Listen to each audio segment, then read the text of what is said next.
poppin', boys, girls, and everybody in between and otherwise. My name's Adri and welcome back to Life Hates Adri. Now, today I'm going to be doing something really cool. You probably saw by the title. I'm going to be unboxing and reviewing the Canon Rebel SL2. This is the Canon Rebel SL2. Yes, it has been unboxed by now. That's because I filmed the unboxing about a week or two ago, and then I started playing with this little cutie. And I'm going to give you my honest review on it and tell you a little bit about the camera. Just a little warning, keep in mind that I am not by any means a camera or tech expert. I know a few things, that's just because I like cameras and I like playing with them, but ultimately I'm a 16-year-old girl who just happens to like cameras a little bit. So yeah, just keep that in mind in this review, that I am by no means an expert, and nor should you take my opinion at face value. Do your own research and look into it a little bit more as well before you buy anything. That's just my disclaimer. If you don't like it, you can't blame me.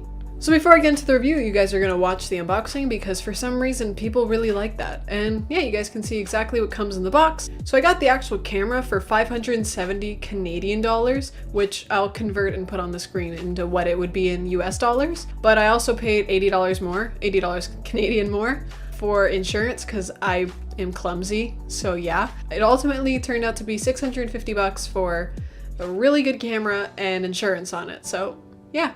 Anyways, enjoy the unboxing. So here we are opening up the Canon Rebel SL2.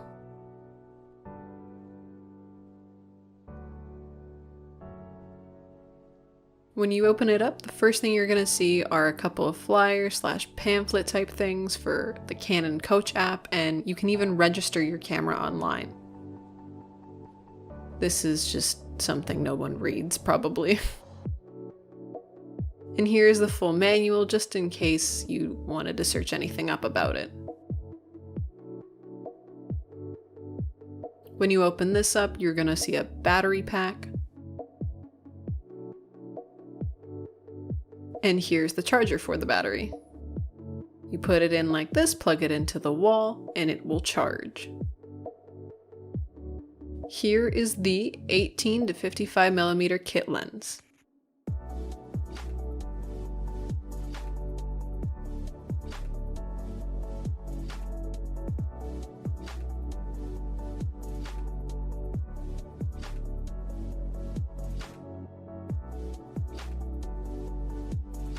It has image stabilization built into the lens, and this is what the lens actually looks like.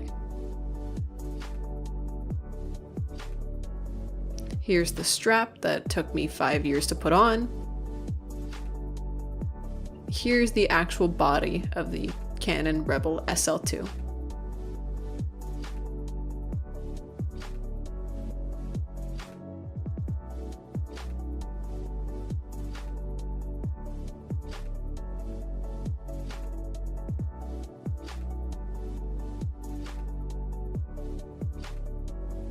Here's the fully articulating 3-inch touchscreen.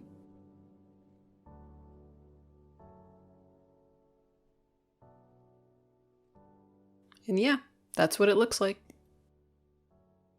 So before I give you my review, let me just tell you a little bit about this camera. So this camera is called the Canon Rebel SL2, or 200D if you're not from North America. It was released in June of 2017, so it's not necessarily new, but it's by no means old. Like, there is the Canon Rebel SL3 that's out, but I think there's not much of a difference. Like, you can shoot in 4K, but only in certain FPS. I don't know how that works, but this is still a really good camera despite being a couple years old. And as I said, I paid $570 for the camera itself, another $80 for insurance. It's a really good price for a solid full DSLR.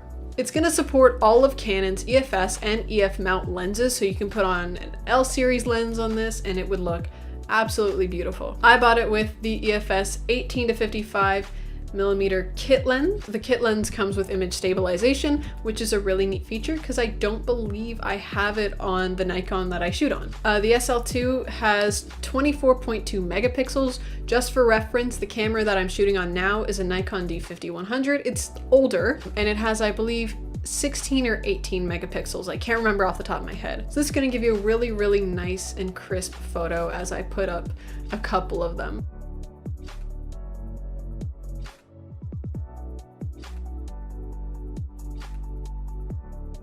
Bear in mind, I'm not a professional photographer, so please be gentle. And it uses Canon's APS-C CMOS sensor.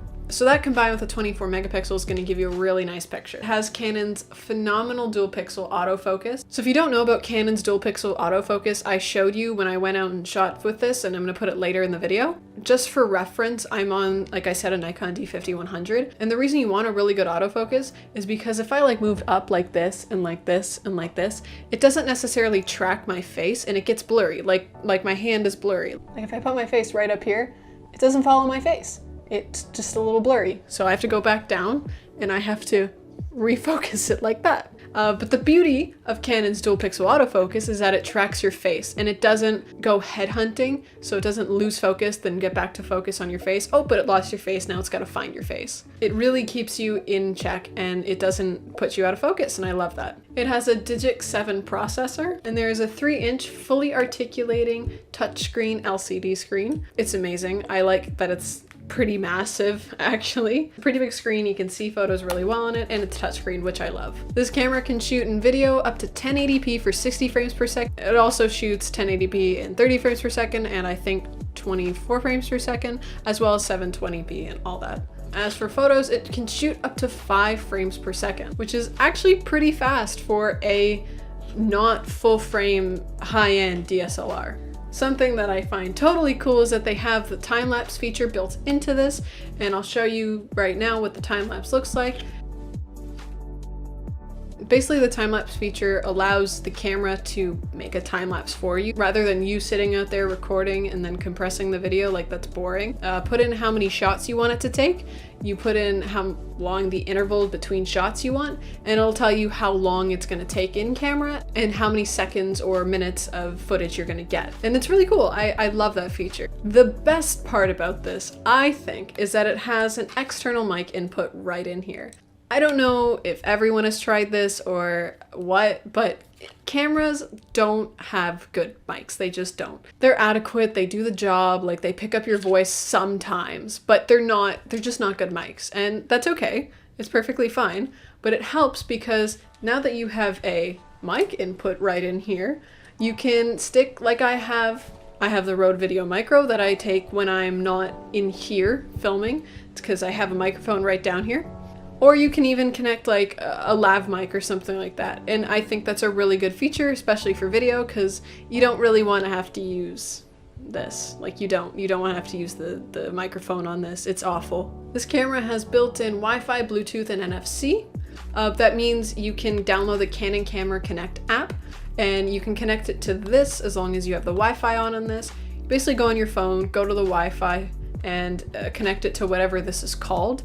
That way you can directly transfer pictures from the camera to your phone, along with you can use your phone as a remote and shoot with it. And I think that's a really cool feature to have. We talk about physicality for this camera. It is only 453 grams, which is under a pound.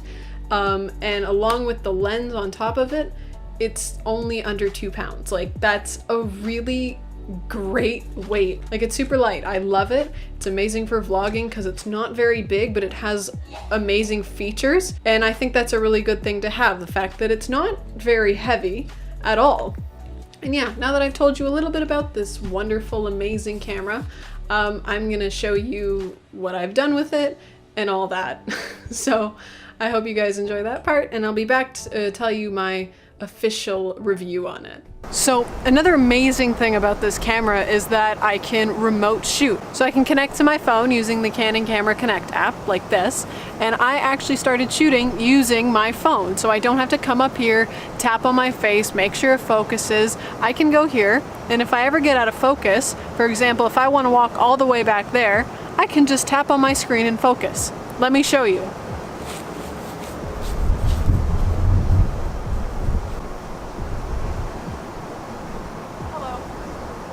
And because of Canon's amazing dual pixel autofocus, it even tracks me for the most part as I walk up back to the camera. And not to mention, so I can actually change the settings in the Canon Camera Connect app. So for example, without even touching the camera, I could be all the way back there and I could stop shooting, change the f-stop from 4.0 to like f11, or I could change the ISO, or I can change the shutter speed. It's really cool. I love the fact that I can remote shoot using my phone. It's really, really cool. It's probably my favorite thing about this camera so far. And honestly, Canon is kicking Nikon's ass just a little bit because of all this. I know Nikon probably has their own thing, but it's beautiful. It's tracking my face beautifully, you know, it's amazing. I love it. And look, I'm gonna stop recording using my phone right now, see? So what I'm gonna do now is I'm gonna actually stand back there and start taking pictures of myself from all the way over here using the Canon Camera Connect app because it's just that good.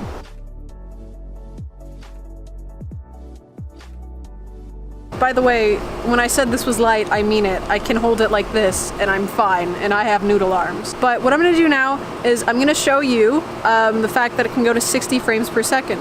Now, bear with me. Now I render everything in my software as 30 frames per second, and I am by no means an expert, so I don't know how that's gonna work. But that means for like fast motion things, when I slow it down, it should look a little bit better because it's in 60 frames rather than 30 while shooting. So let's just see how that works. I'm gonna just chuck my shoe across the backyard and see how that looks in slow motion.